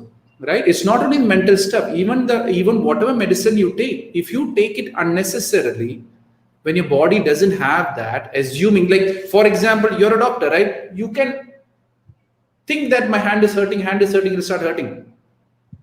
Yes. Right? So for that medication, if you give, what happens? It's going to destroy your body only, no? Yes. Right? So what I normally tell about this mental or these things, because there's a huge marketing now going on mental health. I can see it's going to be the biggest crisis in this world, in the way how it's going. Because everyone wants that magical pill to solve their mental problem. There is no magical pill for the mental problem. Right? Mental problem means if you have a failure, learn how to fix that failure. If you have a breakup, see how to work out to get out of the breakup, and whatever it is. Right? If you have bad parents, if you have parents literally hitting you, still there are ways to get out of it without medication. But people want that magical pill, no? So that you can, if it doesn't work, you can blame all. That's Nowadays, the world is going in such way, Yash, that if the doctors don't give medication, if he's a very genuine doctor, says you don't need the medication, you'll be healed properly, people think that he is the worst doctor. The world has moved in that way now. Right? Maybe I'm wrong. Maybe I can be totally opposite of what you all understand, but I have seen people telling me that this doctor's crap because he doesn't give any medicine to my disease. You don't have a problem and you want a medicine. What do doctors do also? So basically looping the doctor in both ways. So what now doctors have started doing, they give you vitamin tablets. That's the placebo effect, right? Oh, this guy wants medication. Then only they say, okay, take vitamin tablets. So guys, don't create unnecessary demands for things which is sponsored by the corporates. We're just asking for trouble here, right? Corporates do their marketing to make businesses. They have to sell at the end of the day. But it's you have complete control on what to choose and what not to choose, right? And that is completely in your control. Go and search the truth. The truth is out there. But what happens to the world is that they get bombarded by information that the truth is completely hidden, right? And maybe sometimes when you're done with all this information, when you are done with all the other related stuff, that is when you pause for a while and go in search of the truth. And when the truth comes, it becomes too late that you can't get back. Got it? So what you have to find out is, what is my intention of being a doctor? What's the problem here? Why are people suffering? Is it genuine suffering? Is it created suffering? Is it something where I can make a change where people can understand? You are learning MBBS. Doesn't mean that you have to follow the same pattern which the whole world of making money is going on, right? So when your values are much more above money, when your values are much more above fame, when your values is much more above that doctor or MBBS degree or feeling the proud feeling, then that self-motivation starts coming in. For example, I do all my sessions free of charge. I don't take any money from anyone, whatever I do. I'll be always self-motivated to do it. Yes. But then, okay, Yash is talking to me. Later, I will charge him and I'll make him buy my book and all that. Now I know, Yash, you're a nice guy. You do the da. Right? I don't expect anything in return. That's it. I'm always self-motivated. But then I do all this and Yash is not sold. Don't you think you'll be demotivated? Yes. Don't you think, why I do this, man? Why study? At the end of the day, this. Now, many people they pay all this money to get doctor. Oh, I have to make this money somehow in return.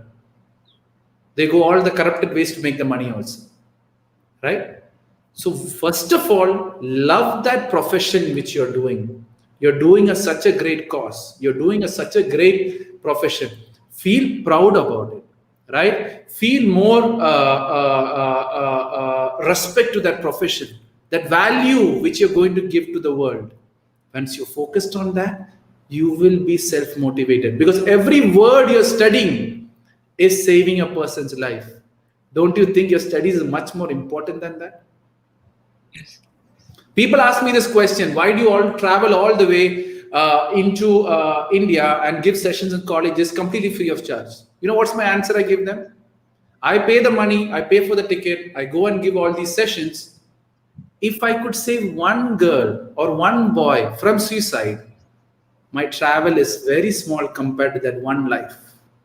I am doing that to saving that one life, and spending a 10,000 rupees going to India and doing this session is very small from that one life which I'm trying to save.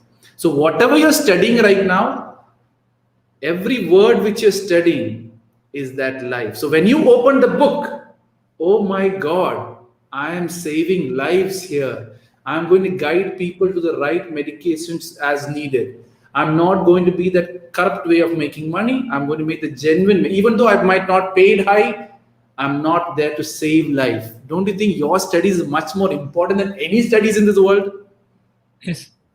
And that becomes the motivation. And that becomes the trend. And that becomes everything. Then automatically when you open the book, you will see that people crying in front of you. Yes, help us. Yes, you are there to be that genuine doctor. And when you see that people crying in front of you, when you open that book, that makes you that doctor which God or universe or whatever you believe in wants you to become. Yes. Now your doubt is 100% clear of why you have to be a doctor? Yes. That's sir. what So yes, Kanika. yeah, I still have a question on this. It's like it's contradictory to what you're saying. It's Go like ahead. there's a concept of ikigai. So ikigai says you should have, you should be working on what you love, and that should also pay you. There's a certain point in that ikigai. There's a four things, and one Yeah. thing is that should pay you also. So how is that related to what you're Okay. currently saying? There's two things here, right? So this Iki is told by someone great or just a standard story? Like It's a what? very famous Japanese concept of ikigai in which Okay, there are fine. four So what components. do you do? Okay, I really don't know about that. So let me just make it very simple for you from that point of view. Do whatever you love doing and keep doing what you love doing without expecting any return. That's what I would say to be the most satisfied person. Now, if you can convert that into a profession, feel free to go and do it. Right? Again, you're getting money also, but don't expect that you're going to keep getting this money also. I'm doing it because I love that profession. Because if you are doing it, now people talk a lot about passion. The simple meaning of passion is I'm going to do something what I love doing it. If you get paid or if you don't get paid, that is true passion. But then what happens is that if you bring money into it, now for example, let's do it this way. I'm doing these sessions all free. It's just because I love doing it. It's a duty which I have to do to this community, to the society. I'm doing it. What if I start charging money? It'll start dropping my performance. Whoever pays more money, I will go after them. Whoever pays less money, I will start ignoring them. Right now, whoever, regardless of whoever messages me, I try my best to do. I don't ask them. I even talk to fake accounts. Right? Fake accounts. It's just one follower, this one, random name. But I know behind that fake account, there is a person who's sitting with a problem, trying to get a solution for what they're looking for. So what happens is that you start seeing all the world as equal. But when money is involved, who's paying more? I go there. Maybe it's the wrong people. I will go there. Right? So you go into that cycle. I'm trying to break the cycle. Right? So if you can convert your passion into whatever you can, feel free to do it. I have no issues with that. And you have to do it also because right now I have a job. I still work. I work as a regional sales manager, right? So I still work. So as long as I'm working, right? What I believe, because I'm doing this, I have this great work, right? I work from home. I have a great salary, which makes me go very fine. So as long as I have this work, I have nothing to worry. But I'll keep doing this till I can to the rest. But then I also tell the world, 10 years after, 20 years after, if you come and ask me for a free session, my sessions will be free. Because I love what I'm doing, full stop. And I don't expect anything. Who's much more in a satisfaction level? Who's much more in a positive level? Huh, Kanika? Yeah, great. That's great. Right? So you have to see that. So I always tell people, if you love something, free time, go and do what you love. If you like fishing, free time, go and fish. But don't say that, oh, I have this job, I'm stuck with this job, and the job is paying you to buy the fishing rod. The job is paying you to get that, the food for the fish, and you're fishing. Passion doesn't need to always convert into money. Sometimes you might have to do things what you hate to do what you love. Sometimes you have to do what you hate to do what you love. So balance that both, you're a positive person. For me, I love what I'm doing. My work also I love. Obviously, when pressure comes in, you say, man, why I'm taking so much pressure? But then I know it's paying me, that's why I'm doing the sessions. At the end of the day, you can boil everything to money. But then every time spent is actually money only if you really look at it. You're charging for it or you're not charging for it. But someone is getting a benefit. You're giving out service. I hope I didn't contradict with the Japanese stuff. No. There are actually four components. It's like what you love and what you are good at, what the world needs, and what you can be paid for. So all this combines and says it's a ikigai. When you reach ikigai, you reach, that is the point where one should focus on reaching. Yes. See, now, for example, let me, that whole concept, I will just twist it to what concept I believe, right? Right. Optimum positive life, or the best positive life you can, is when you have a balance between relationship, education, health, finance, and love. When you have these things in balance, you will get to this ikigai, whatever it is, right? Because when you say relationship, mother, father, your close people, you're trying to balance that, which means you're doing something for your family.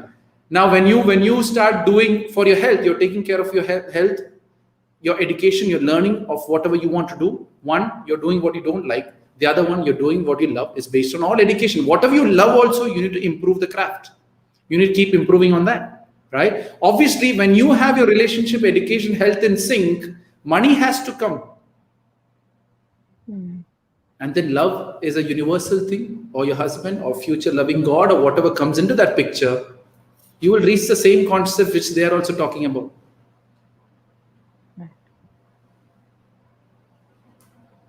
Did I make sense? Kanika is... Yeah, sure. You Okay, did, go ahead. yes. Feel free to... I like people when they counter me so I can clearly explain what I'm trying to say here, right?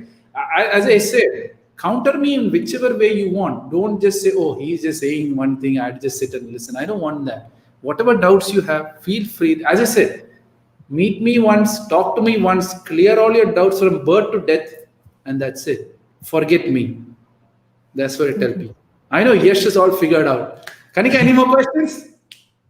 No, not anything. Sure. Anything about future? Anything about life, future, whatever, career, marriage, kids, grandfather, grandmother, when I'm going to be, what I'm going to do? You can ask me anything. Don't miss this I've opportunity. seen people being insecure about, whether I'm going to get, the kind of life people are showing online or not.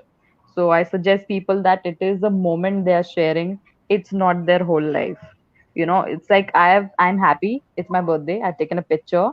Okay. So I posted on Instagram. Okay. It is showing my happy life for that moment. Okay. But they don't know the story before that and after that. What if I cried before I took the picture and I cried after that when I took the picture? So I Agreed. tried explaining people that it is just a moment. So one should not be influenced by it. But eventually people do get into the trap of getting Yes, they will, influenced. right? Because right now I've talked to so many people having such beautiful profile, which means like, man, I wish I had a profile like them. But they talk to me, they're completely broken inside. Right? Everyone is right now wearing a mask. And that's why I tell people, when you compare yourself to someone, make sure you compare their whole life and then decide you want to live their life or not. Right? Because many people compare, right? I always tell, if you want to be Salman Khan, be ready to stay single. Then you can be Salman Khan. But don't say that I want to marry and try to be Salman Khan. You're just comparing one part, his fame, you want to be like that, right? That's completely true, Kanika, what you have said.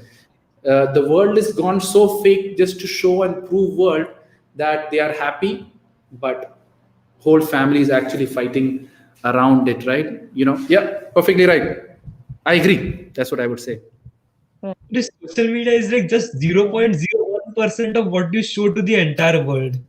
And yes, no, not even zero. Completely fake. Only your body is saying, right? Your life is not shown, right? Yes. So what happens is when you have this fake actions and when you do these fake things in social media, your whole life will give you more return of fake people, fake situations. When you start faking, always remember that the world will start faking back to you. And that time you can't adjust it. Because when the world starts faking, a fake person completely self-destroys. Back to your question, why do people self-destroy? They fake so much that when the hit comes back, they can't manage it. So they self-destroy, right? So that's the problem with faking, which people don't understand, but you fake it, but at the end, you're expecting more fake. Whatever you do, yeah, go ahead. No, sir, you're telling something. No, whatever you do, faking, lying, everything what is negative will come in return in some form or the other. Right? For example, people buy this expensive phone. As I told the phone example, and now what happens? EMI can't be paid. Boom, there you go. The hit back comes. If you do anything what you're not truly worth for, the hit is getting ready somewhere around. So be worth it and then ask for it. It will be given to you directly. But if you ask for things what you're not worth for, you might get it. Maybe that same thing might hurt you also with time. Yeah, Yash, what are you going to ask? Sir, is fake it till you make it concept correct? Fake it till you make it. Is it correct? My point is that yes, for temporary basis, you can do it. But then sometimes people just continuously go on faking it. Yes. Let me give an example. The best example, think positive and be positive, is for me most negative thing can happen.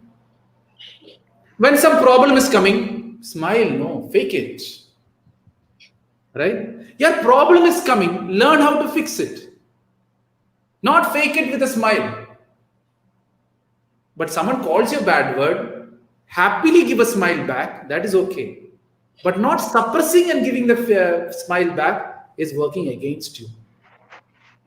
So when you fake it, you're doing it for a certain reason, which is you're building up that, like for example, standing straight, right? You stand straight in the best possible. When you're going for interview, stand, so you do it. So your body stands that way whenever you're in whichever situation.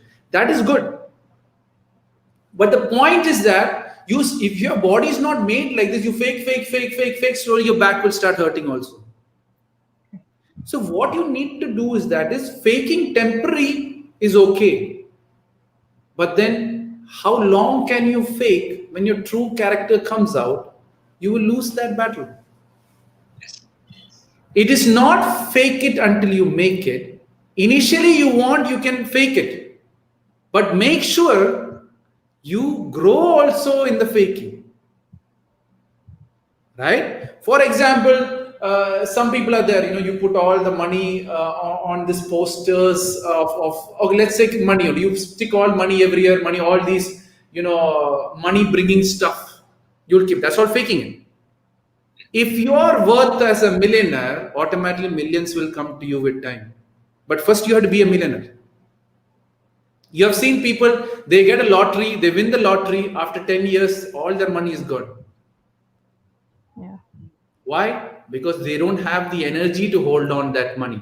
They don't have that energy to hold on to it. So while faking it, you should also grow with it. Then faking is okay. Many people just keep faking and faking and faking. They're not having growth. If you're not having growth, then you're completely faking with your life. For example, there is this laughing things. People go and fake the laugh. Ha, ha, ha, let's laugh. Laughing therapy. Now I talk science guys, right? So let me, since you're all doctors, this is all linked together. So I'll talk more about it. So people are laughing. Okay. At that time, you're having all this, what's that thing called? Endorphin, whatever, what dopamine, what's that thing, which happiness thing? Hormone? Dopamine, yeah. So that gets in. You're all good. But you go there, you have a family problem, you have a financial crisis. How much ever you love, you go back to the same financial crisis which is there in your home. What I'm telling is, fix that financial crisis. Automatically laughter will start coming without going to the laughter club. Have you ever noticed, why stand-up comedy is doing very well? Why, sir? This is the reason. They are frustrated with their own life. They want some kind to laugh it out. They go stand-up comedy and do good. Half the people there in stand-up comedy is fake laughing. Right? All are laughing. Some jokes are, okay, genuine, you people laugh. I agree. But everyone is laughing, I am also laughing. Yeah. Because people are so stressed out. People are having so much unnecessary stress, unnecessary dreams, unnecessary greed. When this starts all hitting, you have to laugh it out. So stand-up comedy, all these things are going on so that you can just release it out. But you release it out during the show, going back to the same problem again. So what happens? You're creating stress, throwing in the show, creating stress, throwing in the show. Long time your mind won't take it. Then you would say, I am depressed. I have anxiety. I have other issues. And then you build up link to an undecoded mental issue. And you believe you'll Google it later. And then you say, oh, I have this. And then it goes on and goes on into that marketing side of things and keeps going on. So basically, this is very much hyped, you'll say. Very much? Hyped, because it's very much common. People say I'm depressed, I'm stressed, I have anxiety. Yes, it's so, because it's been marketed so very hard nowadays. I really don't know. That's the best way to do it, because if I was a business in the mental side of thing, I would do the same thing. Now the whole world is talking about mental health, right? But what is mental health? You don't have to manage the environment. You call it mental health. As a child, when you're born, do you have any mental issue? No, you're born as a perfect person. You're born with no mental. Okay, you have the 1% which goes off-beated, but in general, 99% of the people are born as happy kids, are happy people. But what happens on a longer run? You hold on to unnecessary stuffs which you're supposed to hold on, going after things, eating stuffs which you're not supposed to eat, watching stuff which you're not supposed to watch. What happens? If you watch horror movie every day, if you watch horror serials every day, I can sign and tell you, you're going to build up fear.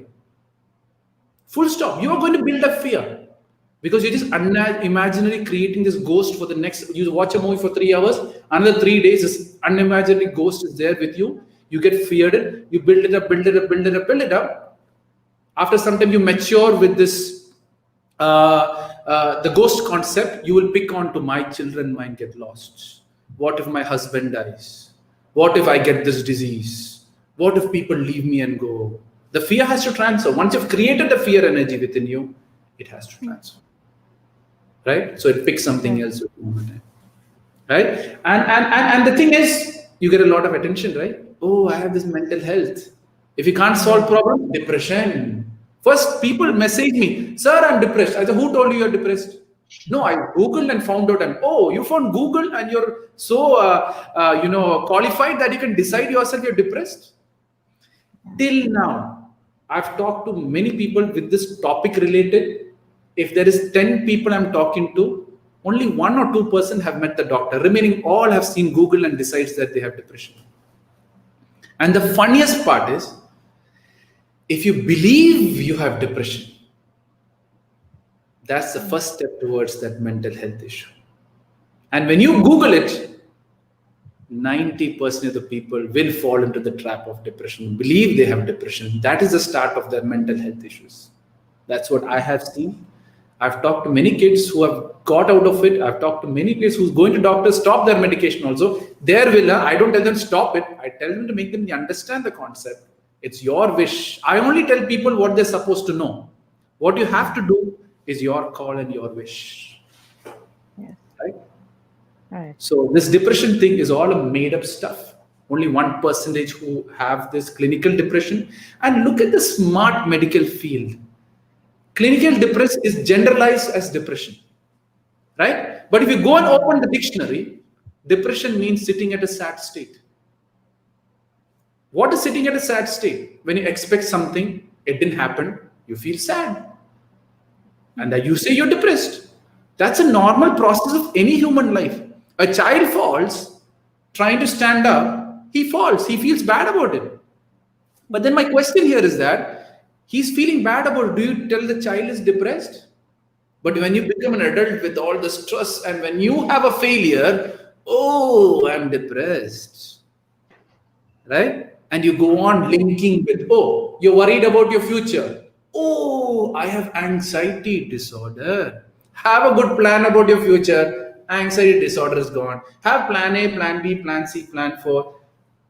it is over and goes on from there, right? Yeah, right. But it's easy to say I have this disorder and start treating it. And the fun part is, you know why people go for this treatment? Because if something goes wrong, they can blame the doctor. That's the other side of the story. Like I know so many people, when the husband passes away, the girl is always pushed directly to a psychiatrist and they give him forced medication. I've talked to a lady who her husband passed away. The whole parents were pushing him to go to a psychiatrist and take medication. Luckily, she talked to me. She believes that her husband is still alive. I said, go ahead, great. Your husband is still alive, feel him and live their life forever and happy. If you want to get married to someone else, make sure you forget the husband and get married to someone else. Why go to the doctor? Why? Because people can't take the crap, push it to a doctor and let the doctor take care of it. What is the world doing right now? Handing over responsibility to different people, which is destroying it. Every mother hands over their kid to the grandmother or a maid. Right? You have a problem, you want to hand over to the doctor. You have some other, you can't go to, you can't get fit, you go to a gym instructor and hand over the problem there. All the problems are within you itself. If you start focusing on your life and figuring out in some way, it will all fix it on its own. Most of the problems is sitting within you itself. If you start focusing on that, automatically you will see the whole life as the biggest comedy which you're watching and start enjoying it in the best possible way. You will see how beautiful life is. Life is actually very simple. It's not complicated at all. But then what happens? People like complicated. No, it's not like that. People go for complicated stuff, which makes their life complicated. And the best part is they want complicated solutions also to fill this complicated stuff. That's the beauty of life. Life was always simple and will always be simple, provided we don't go after the complicated stuffs, which we are not worth for. Most people run after this complicated stuff. That would be the best message I can give for the Independence Day. Be independent on your problems. Try to fix your problems on your own. That is true independence. Rather than blaming it to other people, rather than finding solutions on the outside, all the problems are within you at the end. Jana Gana Mana. Any other questions, guys? Sir, when is your book coming out? Sorry? When is your book coming out?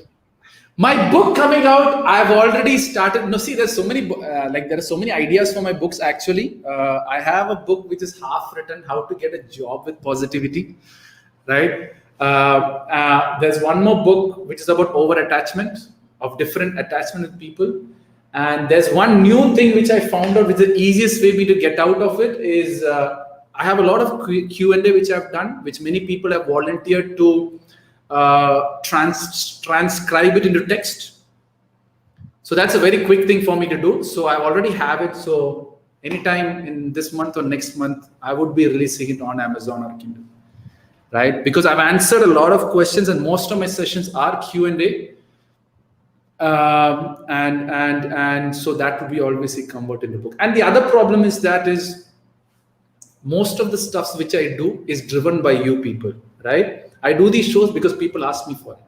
The book also, what I tell you, if you can really help me publish or take over of how I can publish a book, I can publish the book tomorrow if you tell me, right? So I'm driven by people's requirements. Like you're asking a book. Oh yes, you can help me out in the book. Okay, I'll publish the book tomorrow. I'll give you all the contents what you want, publish it, right? That's what I normally tell people, right? But then for everything there is a time. For everything there is a people getting ready. When the people are ready, they will connect with me and the thing will happen. That's what I would say. So right now I don't know, but I have the content ready for a book. That I can say. So yeah. So and at the end of the day, right? Yes, you know everything what you need to know from me. Yes. Right? You're just going to read my book for entertainment. I don't want that. You can read it, no issues. But my point, what I'm trying to make you understand is now, yes, read your story. You have a great career in front of you. See your past. Learn from your past. Some people ask me, tell me the best inspiration book which I have to read. Right? I said, why spend time? You have your life, which is your inspiration. You have lots to learn from your life. Your mother, father is the greatest inspiration for any child. Learn their story. That's all you need to get any inspiration at the end. They have made you to this age. That itself needs a lot of mind strength to make you a child. I am experiencing right now how much of stress my parents would have taken taking care of a child, right? So learn their life, learn your life. Your life is your greatest inspiration. When you start seeing that from that point of view, the whole thing will start changing, right? So now you have a future plan. Read the great doctors who's doing it. Like I always see this, like I don't know who the doctor is. Shetty, his name is, who's a heart surgeon who really fastened up the heart surgery procedure. I don't know what his name is. There's one guy.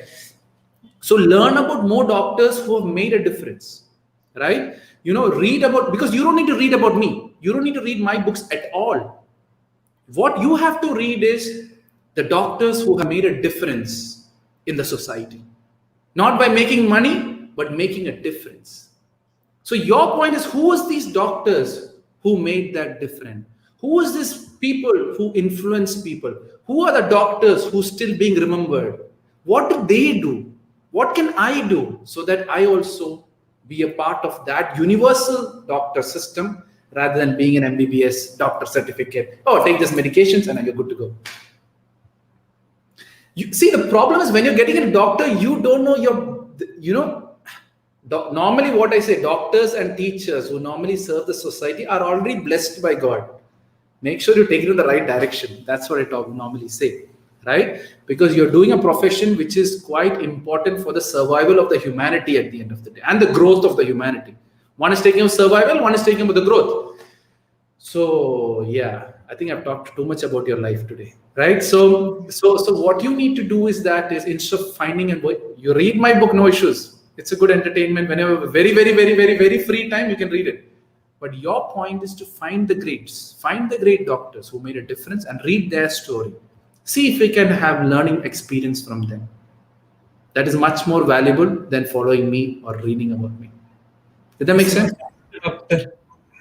Sorry? My dad is also a doctor. He's also a good person. Dad is also a doctor. Yeah, great. So talk to your dad. Dad, what is this all about? What changes did he bring? I hear a lot of people telling, people misusing money. Is there really true? Is there more truth in the doctor? Why people are all moving into Ayurveda? Your allopathy, right? No, MBBS. Yeah, MBBS, but yeah, MBBS, obviously. So it's not Ayurvedic, right? No, sir.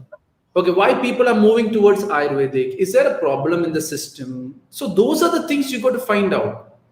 So where you're going in the truth of the real essence of MBBS. Everyone can be a doctor, everyone can be an engineer, but there's the truth of a doctor and the truth of an engineer. When you understand that is when your wisdom comes out. Or else you're going to follow whatever the book says. When these symptoms are there, this is the problem. Or this hand is hurting, this is the problem. But is his hand really hurting? Or is he creating the hurt? That is the true doctor. When they see them itself, this guy is a fake guy only. There are some doctors, when they see you only, they'll understand he's fake. He's good. So you have to go in search of that truth. Right? You have to see both sides. The other thing, what you got to do, there are some people who are countering the MBBS stuff. Read them also. Is there more truth? Is it all business? Or am I getting hidden by the actual truth because of the business?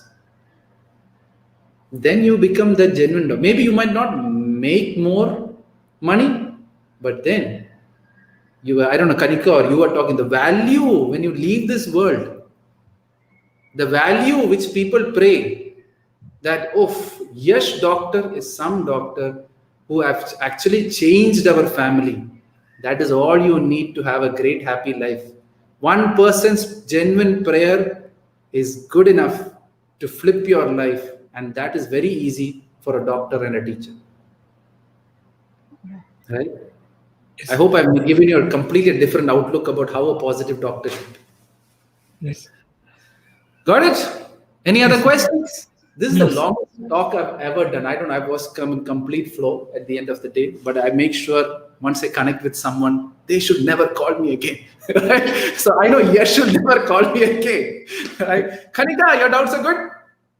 Yeah, but with time, I guess I'll be needing some kind of motivation and some kind of people guiding me along the way, because there are some kind of problems I'm not actually aware of, and I know they'll be coming along the way. So yes. So you're already ready for problems which is coming in? Yes, because every time I'm facing a very different problem. And this COVID also, nobody expected it would go that long, and everybody will be contacting each other virtually, and how long it will go you can never say. So uncertainty is there, if you accept it or not. So I know problems will come my way because I'm not that experienced, but I will make sure that I'll be ready, and even mentally and even physically. So I'll make sure I'm ready. So if I seek anything, I'll just look for it. So if I seek you, I'll find you. No problem. So at the end of the day, what I said is, problem is only a problem if you see problem as a problem. Okay. So whenever a problem comes, make sure you see it as a learning experience of where you didn't do things right. Every problem comes into your life to teach you something or to give you the next step of growth. If you focus on that teaching, it is no more a problem. It is a lesson. And you see it from that point of view, it's no more a problem. Right? Yeah. That's it. I hope I have answered most of your questions. Vivek suddenly had to drop out. I don't know what happened there. Maybe he'll tell me later. So again, it didn't affect me. He left. If I would have trusted him, it would have affected me. You see the live example? I told you, anyone can drop. Anyone can go off suddenly. Things could have been changed. But I just continued even he was there or not there.